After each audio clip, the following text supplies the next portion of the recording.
Chapter 8 Flowering Talents. Oh, what are these? Snail scampered over to a few big plants with the reddest flowers he'd ever seen. Several ant-like bugs were crawling over at their stems, poking them with their feelers as if massaging them. In response, the flowers vibrated slightly. It seemed almost trying to dance. I've never seen anything like them. These flowers? Greengrass trotted up behind Snails. Let me see. Why, that would be the Zaldarian primrose. Do you like them? I meant the bugs, said Snails, extending a hoof to one of them to crawl onto it. I've never seen them before. They're like ants, but they have 5 sections, not 3. And their antennae are too long, he guessed. Are these magic bugs?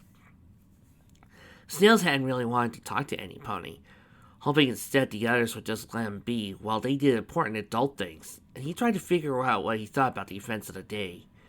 The others indeed had left him alone at first, with Miss Carrot Top making healing potions, Miss Sparkle putting together some bundle of plants under Carrot Top's supervision to get the ring off her horn, and Mr. Greengrass tending to a flower patch halfway across the garden.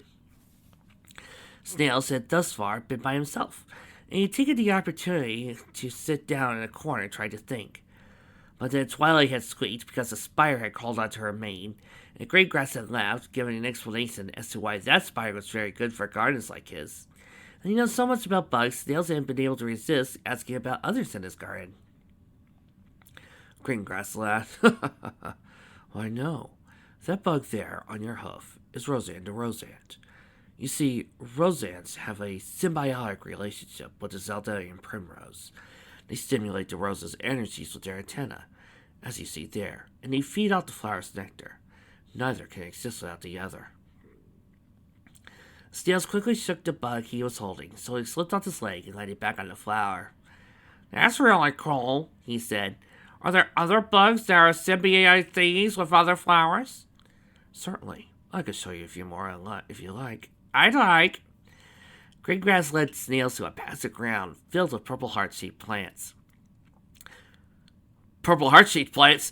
Oh my god, Greengrass is going to become Black Panther! What? Look, guys, I gotta make the joke somehow. This episode's pretty good. I'm glad you seem better, Snails. When I saw you earlier, you looked very sad indeed. I suppose your sister turned that frown upside down? Uh-huh. Snails peered at the plants. Thinking he saw a bee pierced on the inside of the bluest one. That's good. And no mention of trading you in for a neuter model, I presume? Nope. Splendid, said Greengrass. See, I told you had nothing to worry about. Snails didn't remember Mr. Greengrass telling him that, but he supposed he might have forgotten. Greengrass was an adult after all, and certainly they wouldn't lie to him. But more importantly, Snails couldn't quite shake the feeling that Greengrass was wrong. Snails still felt like he had something to worry about.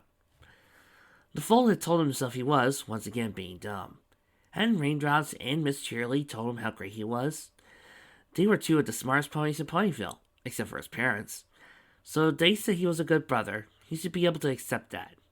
And besides, he thought, he'd already shown how awesome he was earlier, when his magic spell had helped his sister and her friends to learn about the bad ponies who tried to abduct him earlier. Miss Cheerily and Miss Carrot Top and his big sister had needed his help to figure out what to do next. Didn't that show he was worthy of being Raindrops' little brother? Snails had tried to believe this repeatedly, but it never seemed to sink in. He knew why. He could already picture that diamond tiara and silver spoon would say if he told them. Sure, they'd laugh. You're good at one spell, but how often is that going to come up? Other brothers are good at things that matter all the time, like being smart, or being strong, or being good at magic. Doesn't Raindrops deserve to have a brother with skills that are relevant more than once or twice in his life? No, folks, it'll never be odd to me how many times I have a character doing an imitation of a voice that I do. And the foal couldn't help but think there was something to this. He knew one useful spell, but it only mattered once. He couldn't think of any other times it could be really important. Snails was good with bugs, But while bugs were some of his best friends a foal could have, he never really needed to talk to bugs. But ponies like Twist, whose special talent was making candy, or Firelock, whose special talent was setting things on fire, could use their talents all the time. Sure, Snails was good at some things. He could see that now. But did they matter? Wait a minute. Snails paused for a moment as a new thought ran through his mind. They looked around the other ponies in the room. There was Twilight, who was a great maid, but she couldn't use magic right now because there was a sparkling ring on her head. There was Greengrass, who had a great garden underground where no pony could see it, and there was Carrot Top, who was a very nice mare, but who, well, she hadn't been able to do anything at the train station, hadn't been able to do anything at the boot store. She'd been left outside with Snails when the other elements went up that fancy apartment building. Maybe she's the me of the elements, thought Snails. the one that isn't good at useful things. He looked over the room. Why have they left all the ponies here who aren't able to do important stuff, while my sister and Miss Cheerilee and Mr. Max get to be heroes? In his head, he knew there was something wrong with his logic. He knew his sister would not have lied to him and told him he was a good brother if he wasn't. But he couldn't make his heart believe it. Again, this is so true for people who suffer from depression. It hurts. Snails. The fool realized Greengrass was asking him a question. I'm sorry, was I bothering you? Granted, the water cycle isn't terribly interesting, but it's absolutely vital to understand how these little water bugs help my plants consume less water, and therefore... I'm listening, said Snails, even though he hadn't been. Sorry. Anyway, well, as I was saying. The upstairs door of the street banged open. A few moments later, the stairwell door did as well. Greengrass paused for a moment, then said, Snails, why don't you go ask Dame Care if he needs any more flower samples? Splendid. And he tried towards the stairs. Hey, he's trying to distract me, thought Snails, who didn't move. Before Greengrass reached the stairs, a beefy unicorn descended from above, stopped just in front of the garden. Excuse me, she called. I have an important message for you all from the Dawn. Twilight turned. Who? Dame Carrot Top. Please, let me handle this. Greengrass turned to the unicorn.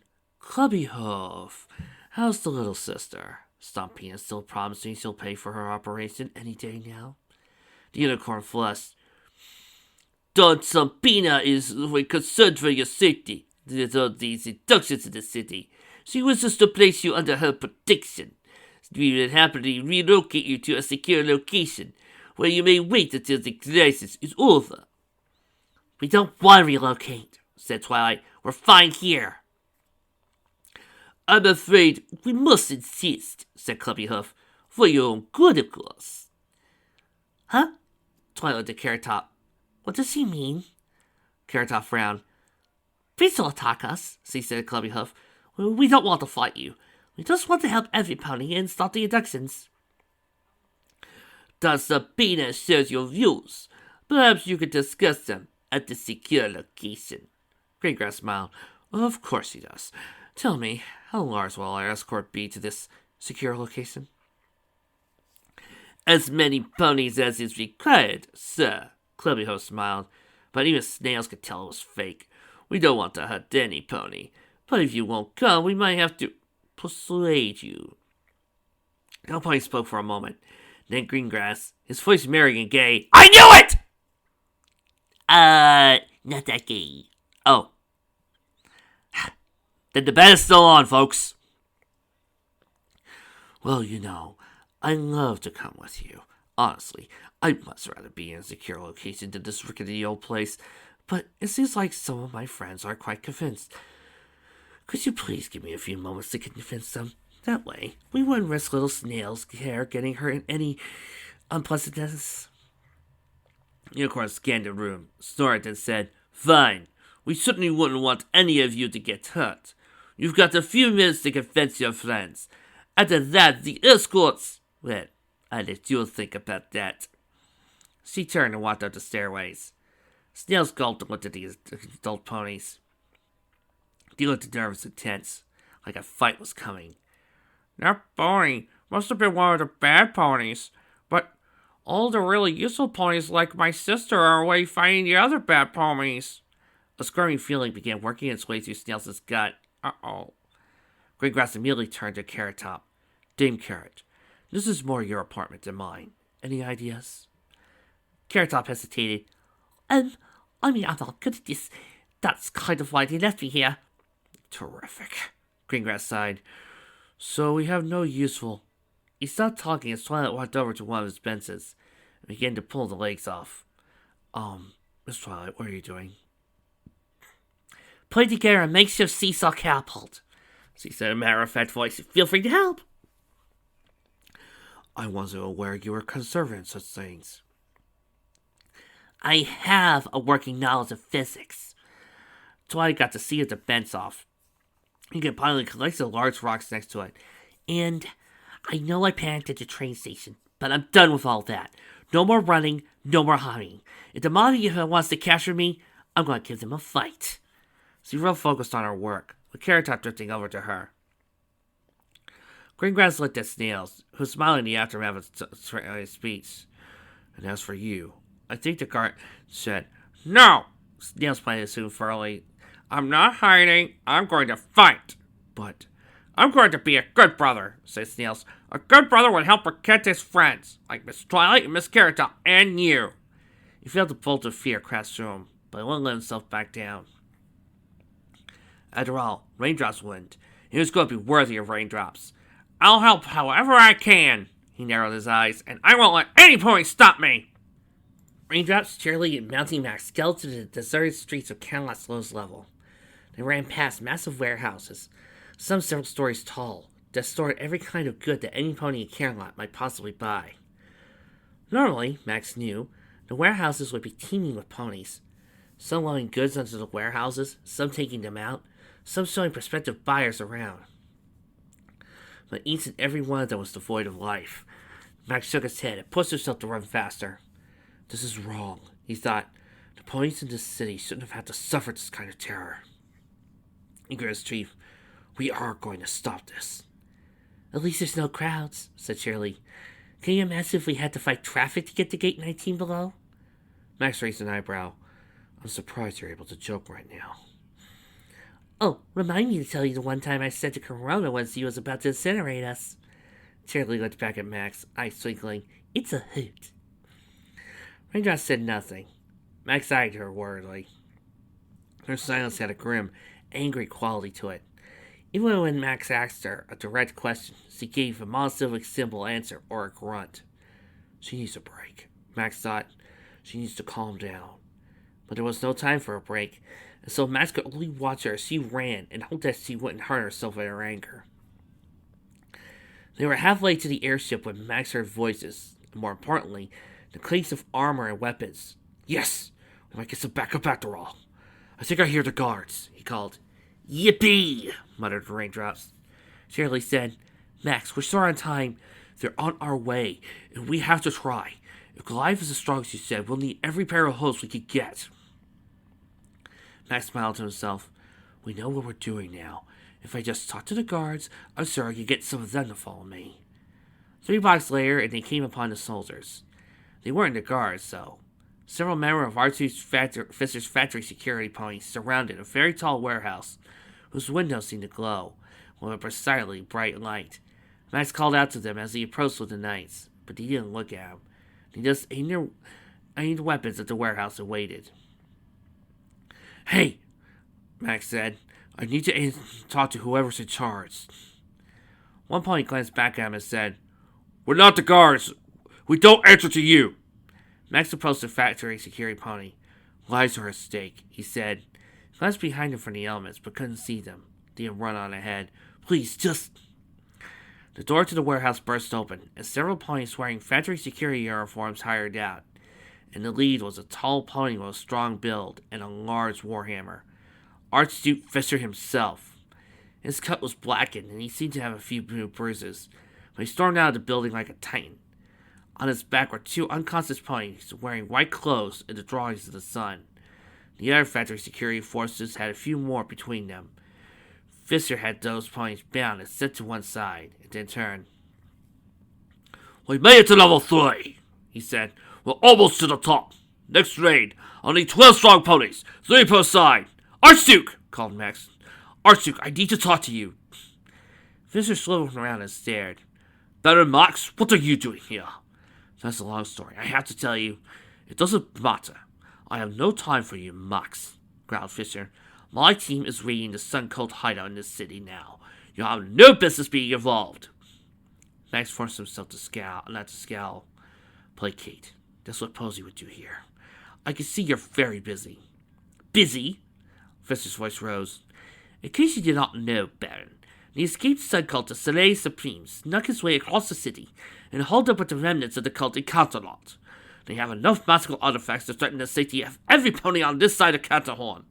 We are trying to clear them out before they use those artifacts to hurt any pony. We're a bit more than busy. Max sighed. Still, there's another crisis. The abductions. Fisher turned away. I have no time for this nonsense. This is life or death, yelled Max, darting around Fisher. For all we know, the Vigilantes could be ready to execute their prisoners right now. Just lend me a few of your forces. No, I will not waste them chasing ghosts, Max. They're not ghosts, they're real. Real ponies attacked us under the train station. Yes, Mafia ponies trying to escape. The Mafia ponies were captured by the Vigilantes. If you just... Fisher shook his head. If we failed here, the Sun Cult could have a chance to annihilate multiple city blocks. I will not risk that on some fairy tales. The abductions are important too. Lives are at stake, said Max. He felt helpless. As helpless as when he first joined the court and had known why nothing he did had been effective. Why he hadn't seemed to be able to speak the same language as the other courtiers. The lives of ponies who don't deserve to... I don't believe you, said Fisher.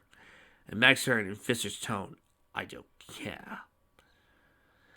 While he was staring, Fisher continued and said, If you want to do something useful, find the elements. Get them indoors. I will not have their lives risked in this insanity. Max looked at Fisher as a seeing for the first time. We are not legally allowed to imprison them. I didn't say anything about imprisoning them. Convince them. Protect them. For a few hours at most, until this is resolved. Max was silent. There is a greater good here, Max. But they have rights. If they want to risk, their lives are too important to risk. Fisher, who was an inch or two taller than Max in his armor, now slightly moved close to Max. Again, I hope Reality Check is paying attention. This is what his stories sound like. Listen closely, Colt. Every decision we make as nobles will help some ponies and hurt others. That transportation bill you love so much, the funds it took to pay for that bill could have been used for other projects. Your bill passed at the expenses of others, and the interests of ponies who could have benefited from those bills were sacrificed in the order that the ponies who need that real transportation could prosper. This is how governing works. Something must always be sacrificed. Our job is to determine what is necessary and what is expendable. He put his mouth near Max's ears and hissed, If you're not able to sacrifice the interests of a few ponies for the interests of many ponies, you are not fit to rule. You know what annoys me? You know what pisses me off? He's right. Sometimes even the best things we can work for and hope for has some sacrifices. And that's what hurts. That's what pisses me off right now. Max was silent. He had no idea how to respond to that. Mr. Straighten. Use whatever legal means you have in order to get the elements off the streets and away from the risk of harm. Now, get out of my way! I've always said, the worst kind of villains are the ones you agree with. He turned to his companions and instantly began planning the next attack on the cult. We'll raid from all 4 sides. After a few moments, Max ran off. Hey, said a voice to his side after 2 blocks. Max turned to see Tierley. Raindrops closed in on his other side. So how did that go? He doesn't want help. Max looked down. I'm sorry. Don't be. We're used to the government being useless. When Max turned back to her, there was a turnings in his eyes. Not all of it, he said. I'm here, and I swear I'll do whatever I can to help you bring the vigilantes to justice. Cheerily smiled. Of course, she said, and I thank you. We need all the help we can get. The ponies continued running, steadily approaching the path to the airship docks. Greengrass hesitated as he looked down at the determined foal in front of him. Now, Snails, he said, no pony would think any less of you for letting... I don't care! Snails looked up at Greengrass with a surprising amount of passion in his eyes for a little colt. I'll show every pony I'm a good little brother. I'll fight the bad guys. I see. Greengrass rubbed a hoof down the back of his neck. It's just... Snails began walking forwards, darting at various hiding places with a full sense of wisdom. He crawled into a rose bush, let back down as the thorns scratched out to his coat, then hid behind a rock, not quite large enough to conceal him. His horn glowed, and a few small rocks began moving near him. The foal chuckled, and began hefting them with telekinesis, as if getting ready to throw. Greengrass stood still for a moment, took a breath, and forced himself to think. Okay, the problem is that Raindrops' brother is having a crisis of self-worth. It's about to get himself killed. If I let this happen, Raindrops will throw me off the canter horn. What can I do about it? The first option was obvious. Carrot Top was currently bent over some of Greengrass's most beautiful plots, digging up an aesthetically pleasing boulder to bring to twilight. Greengrass could simply pick up his shovel, hit her in the back of the head with it. He found that, no matter how many Nightholids or Wars of Pony had won, they were still susceptible to a blow to the head. To knock her out, just stuff Snails into a burlap sack or something and surrender. That would keep him safe from the mob. On the downside, though, it wouldn't really solve the Raindrops problem. And Raindrops was a good deal scarier than the mob. Plus, Luna would probably eject for some reason, so that was out. The second option was to somehow restrain Snails. Tie him up with vines, maybe. Stuff him into a corner while the fighting went on. But Snails was a foal, and in Greengrass's experiences, foals had proven themselves far too capable of getting in the way at the worst possible time. Greengrass would probably be able to tie Snails up, but then the foal might well escape and join the fray. That would be a disaster. Option 3 was to somehow convince Snails to stay out of the fight. He knew nothing he could prove and leave the rough stuff to the adults. Greengrass rolled his eyes at the very notion. He knew well that the foals were musical, logic, and reason. Greengrass had ice cream, he might have a chance to bribe the cult. But he didn't. Option 4 was to fob the duty off to someone else. But Carrot Top was useless, and Twilight was busy. That was out. Then there was option 5. Greengrass looked at the foal, feeling the slight instinct in his flank that told him that his own particular talent could be useful. Snails was a mass of insecurities, and was still battling against the feelings of inadequacy and shame that his classmates had inflicted upon him earlier that day. Greengrass could read the foal like a book. He could see the fissure lines in Laris' sight, and it could be truthfully easy to widen them. There's a few choice sentences, and he could shatter the foal's self-esteem and convince him he was worthless, that he was useless, that no help he gave would ever matter. Snails would sit down, stay quiet, avoid the fight, and when Raindrops picked her brother later, so you'd only see he was uninjured. Never know that his depression wasn't just the after effects of his classmates' teasing words. It was, in a strictly rational sense, the best way to keep him from being beaten up by Raindrops. Greengrass opened his mouth, then paused, finding himself unable to say the words he needed to say. He told himself he was being stupid, that while he never directly hurt a foal before, he certainly contributed to their suffering in indirect ways. The families of those he had weeded, for instance, or the Pinefield foals whose ruined town he had refused to rebuild, lest the elements supported him politically. Now the Mafia was after him. He had no political support to call on, and one of the most powerful ponies in Equestria, a knight in the realm with direct access to Luna herself, was already willing to come for his head. There was no time to become squeamish. He had to act to protect himself and keep himself alive. After all, that was what mattered. Plus, he had risked his life before. He had managed to survive, thanks to the intervention of Max, his father, and a diamond dog friend of his father's. But he still lost almost everything he loved. His power, his influence, all of it was gone. And while Norway was alive, he would never see her again. Didn't that sell it? Acting for others only hurt him. He had to be strong, and act in his own interests, even if it destroyed snails. But the image that entered his head in response wasn't his father, or the weatherman who beat him up if snails were hurt, or Luna, or even Snails himself. He saw Max, the pony who found him when he was about to be killed by terrorists, and who, even though he looked like he was gone 3 rounds over an Ursa, with blood dripping from multiple wounds, and bruises all along the right side of his body, had tackled the last cultist and knocked the knife aside. Greengrass had been cut in the side, and instead of being stabbed in the heart. And when Greengrass later asked why, Max just smiled. "You're a citizen of the nation," he said. "As a Night Court member, it's my duty to protect you." "Oh," Greengrass had said. "It wasn't personal. You wouldn't have done the same for any pony at all. You still think I'm the terrible pony you said I was yesterday." "Sir," Max smiled, "I would have. But I don't think you're terrible. Any pony who would give up his power, his dreams, his life to save a friend like you did can't be all bad." Greengrass found his mouth slowly closing as 3 thoughts ran through his mind. The first was that, if he did break Snails, he would sacrifice his friendship of mounting Max. Quite possibly his only friend left.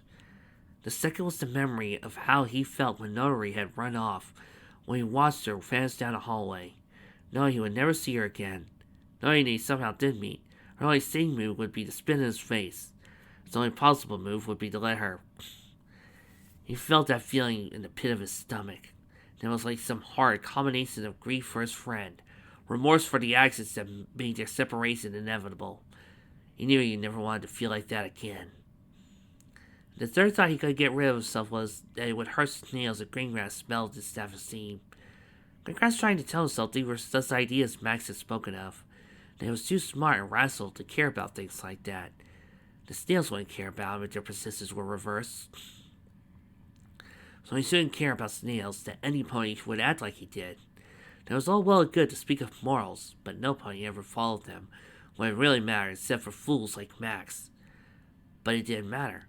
Snails would be hurt, and that was wrong because Snails was a foal and did not deserve to be hurt for no reason. And so, if Greengrass hurt him, that would be shameful, immoral, at least according to how Max defined things. And that mattered. For some Greengrass Greengrass could not explain. "I'm Greengrass, Duke of Canadia," he thought to himself. "I'm a practical games cult. I don't take stupid risks or make foolish decisions. The one time I did, I almost lost everything I loved. I'm not risking what's left of my life and future for a fool, and for a friendship with some self-righteous noble who doesn't know anything, who..." He trailed off. He knew he couldn't do it. He couldn't break Snails, even to save himself. Damn. I thought it'd be fun to befriend Max. See if I could smarten him up, influence him. How did he wind up influencing me? Greengrass laughed a rueful chuckle. That was a question he could figure out for later. For now, he had to embark on a stupid, irrational, absurd, and strangely right-feeling choice. "Snails," he said, approaching the foal. "If I can convince him he's got nothing to prove, he wouldn't want to fight either. That's my only other option. Can I talk to you for a second?" "Sure."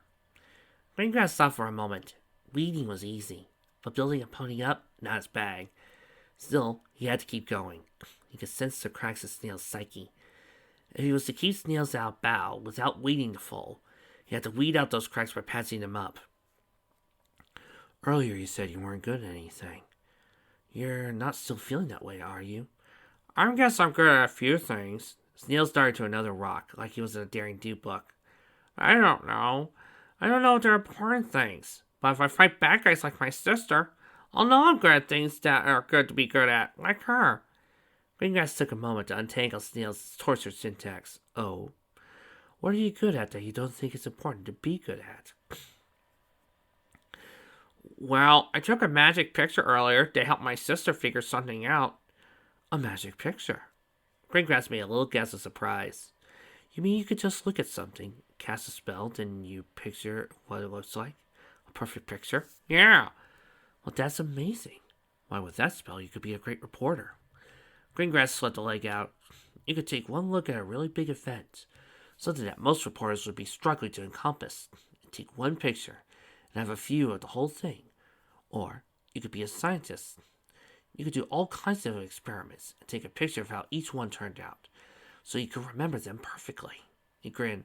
That's not even getting how you could do portraits or make ID cards or dozen other wonderfully useful careers. Snails was smiling brightly, but then he seemed to catch himself. Hey, he said, you're just trying to make me feel good. You don't really think those things are important. But why wouldn't I think that? Asked Greengrass. Aren't all those things I said true? But there's some ponies who are good at important things, and others who aren't, and only are good at silly things, insisted Snails. That's what every pony says. I want to be good at important things, like raindrops. Greengrass paused for a moment as he looked back at the glum Carrot Top. Snails probably wouldn't listen to me, no matter what I do. But I have an idea. I see, he said. It sounds like you are in the Carrot Top position. The what? You know, the Carrot Top of Foals. You know, you're not good for much, but... Hey, said Snails, as Carrot Top tried the sound of her name. That's mean. Miss Carrot Top's good at a lot of things. She makes carrots. She makes potions so my sister could drink a lot of cider without getting a headache. And one time she beat up a Timberwolf. Carrot Top blushed. Thanks, Snails, she said. I'm sorry not being able to fight for you better. Huh? Snails tilted his head. But you fought off Corona and Grogar and all other mean ponies. Grogar? Asked Greengrass. Carrot Top ignored him. I was there, but... And Luna knighted you. She knows everything, so she wouldn't have knighted you if you weren't good at protecting ponies like me. Carrot Top said nothing for a moment. It was easy to forget sometimes that she really had been through a lot. She battled salamanders and everfree abominations and golems and all manner of beasts, but she still couldn't help comparing herself to Raindrops and Charlie. Both of them had been far more useful than she was. I modeled today, she said. I'm sorry I wasn't able to do what Charity and Raindrops could do today. They had to fight for you and I couldn't do much. Until you came here, said Greengrass. But didn't you tell me you were planning on using some of the flowers and plants in this room to make weapons to help us fight the Mafia? No, thought Carrot Top. But she couldn't stop her mind from working as she looked through the flowers. And as she looked down, she thought she could see that some would be useful for that purpose. Yeah, said Snails. You're super awesome with plants. You'll make some awesome ponies that'll be up Mafia ponies for us. His smile flickered. And I'll help too, even if I'm not good at much. Isn't that what I was saying about Carrot Top? Asked Greengrass. But if that's not true for her, maybe it's not true for you. Yeah, said Carrot Top. Snails, you could have for lots of things. Just one spell. And with bugs. Carrot Top sat next to Snails. Do you have any idea how useful that is to farmers? You could talk pests into leaving our crops alone. You could talk helpful bugs into pollinating our plants and making them spread further. You could be a huge asset to our community. I feel like there's a song cue coming up, but this Vic won't let me. Snails blushed. You're just saying that. Nope. The farming bugs exhibit I was at today insisted that a good bug expert can increase a farm's productivity over 30%. Thus says a pony who knows a lot about bugs. Look, one who can befriend them and make them into bug buddies. Buggies, corrected Snails. Make it to them buggies? That would be a huge hit. You can make the most valuable ponies around. In fact, I happen to know that Green Grace was talking to Dewdrop about offering you a weekend job next spring. Snails blinked. Really? Really. Carrot Top looked at the floor in front of her, then looked at the plants around her. I'm not a trained fighter, but Snails is right. I'm not useless either. I could definitely use this environment to my advantage. Maybe we're not good in her fights, she said. Well, we're still good at a lot of things. We'll still help all the ponies around us live happy lives. Isn't that what matters? Uh-huh. Carrot Top began to pull flowers out of the ground, ignoring Greengrass with sounds of dismay. I'll make some potions, she said, to help us fight the mob. And then, when we fight them off and go home, I'm going to take you around my garden. I'll show you all the bugs I can work with, okay? Snails nodded. What? Now, sit back and watch. I'll show the world what an awesome knight like me can do. Greengrass smiled as Snails tried off, where Carrot Top directed him. She sat, had thought, finally convinced Snails of his own worth. Which means he would bother to engage a little self-preservation, which is all Greengrass wanted. Not bad for my first try at anti-weeding a pony. Hey! called Twilight. Greengrass, help me put this catapult together. Chuckling, Greengrass trotted over to help.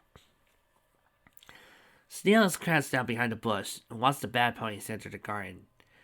There were several of them, all big, hulking stallions and mares with piercings, tattoos dyed into their coats, and a variety of strange hairstyles that Snails knew his mother would never let him wear.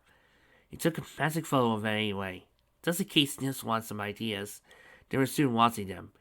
He saw them step into the garden, trampling flowers as they looked around, and then Carrot Top stood from behind a large trellis and held a packet of herbs at the bad ponies. I'd just like to say, I did not mean to start a Home Alone setup on Christmas. I really did not plan that. It was lit, and as it burned, a thick cloud of smoke began to emerge. The mob of ponies swiveled and scattered, but a few of them were too slow and were caught in the smoke.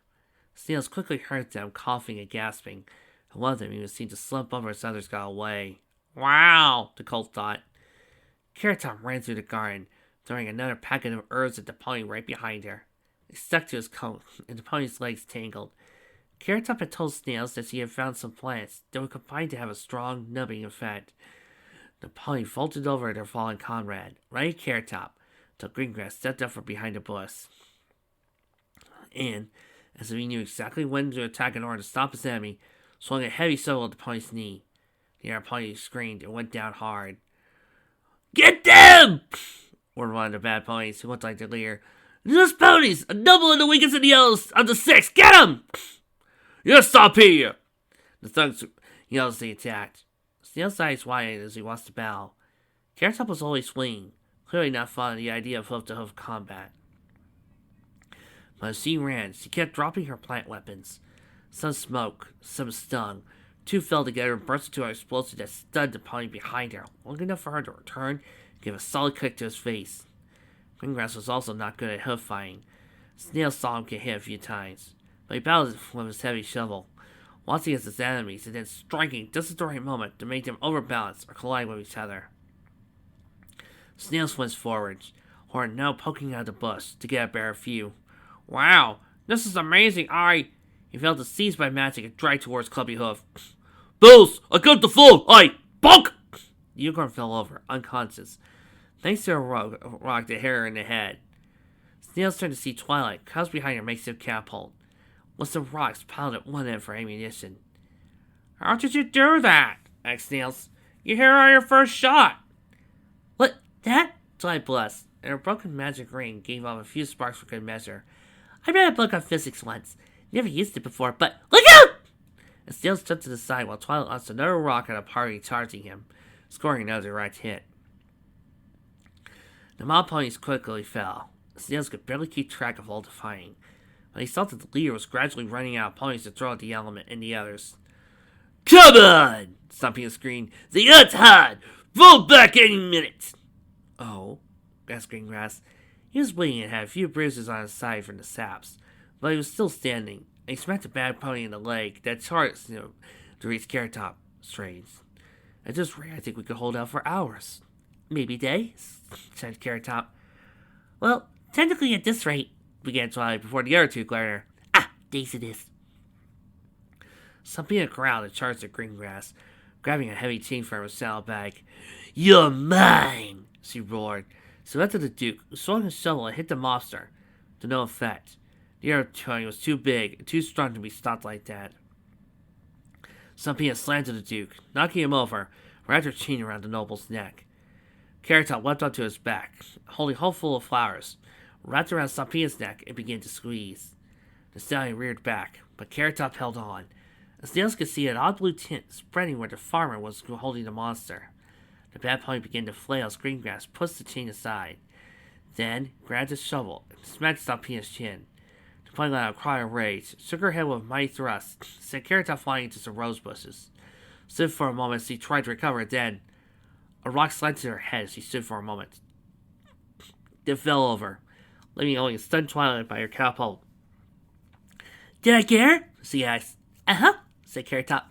"Nice shot." Twilight blessed. "It's just a few mathematical principles." Perhaps we could make use of some healing principles? Asked Greengrass, specifically for me. Snails ignored the conversation. He instead looked around at Carrot Top, who used the plants to be awesome, and Greengrass, who used weeding to fight bad guys, and Twilight, who had used physics, what Snails had never heard of in his life, to use rocks and bits of wood to beat her foes. He didn't just see how those talents, as silly or obscure they might sound, could be useful for some really important things. He felt it. He understood. He knew then that even if his own skills seemed silly or trivial, there were probably all kinds of places where he could use them. He could save the day with bugs, or with a magic camera on his head, or all the other things he could do. If weeding or gardening could beat up a bunch of bad ponies who could all his skills, he could do great things with his abilities. He could be worthy of his sister. He was worthy of his sister.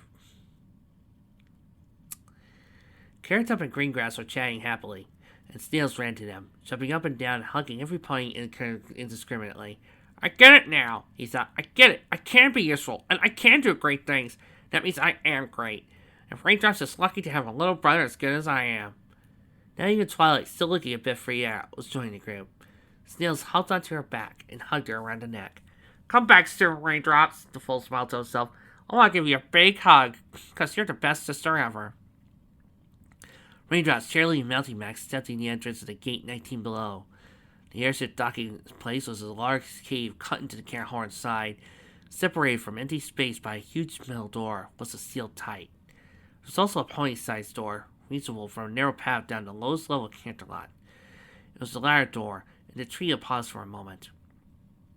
Max put his ear against the door. Voices, he said after a moment, and I think I heard a yell. Some pony's not happy in there. The prisoners are alive, added Charlie. At least some of them. She glanced up the path. No sign of the guards. Max, we can't wait any longer. We have to go now. I know. Max looked down. Sorry. Hey, you tried. And honestly, at this point, I'd rather have you here than one of them anyway. You know what you're doing. I do seem to do it a little too often. Max chuckled. Let's do this. Rachel said nothing. She waited for Charlie to pick the lock, then ran through the door, followed closely by her friends. They raced through the hallway, burst into the main docking bay, and they froze at once, saw all of them. What? Guys, really? This is not me doing some silly sketch for a to be continued. This is what it said in the story. I'm sorry!